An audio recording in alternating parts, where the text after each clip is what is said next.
চলে এসেছি একটি নতুন রান্নার ভিডিও নিয়ে। আজকে আমরা বানাবো কই মাছের সরিষা বাটা।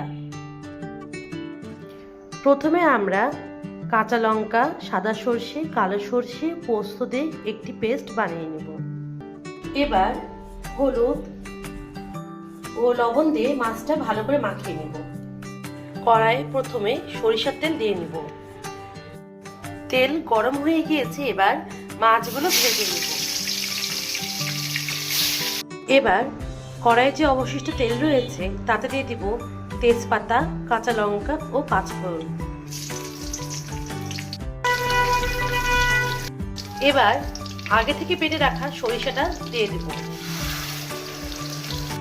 হলুদ গুঁড়া ও স্বাদ মতো লবণ দিয়ে দেব।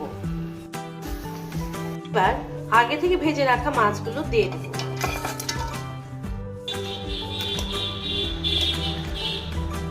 এবার উপর দিয়ে চিড়ে রাখা কয়টা কাঁচা লঙ্কা দিয়ে দেব। সরিষাতে তেল ছেড়ে গিয়েছে, বুঝতে হবে রান্নাটি হয়ে গিয়েছে। এবার আমরা নামিয়ে নিব। এই যে রেডি হয়ে গিয়েছে আমাদের কই মাছের সরিষা বাটা।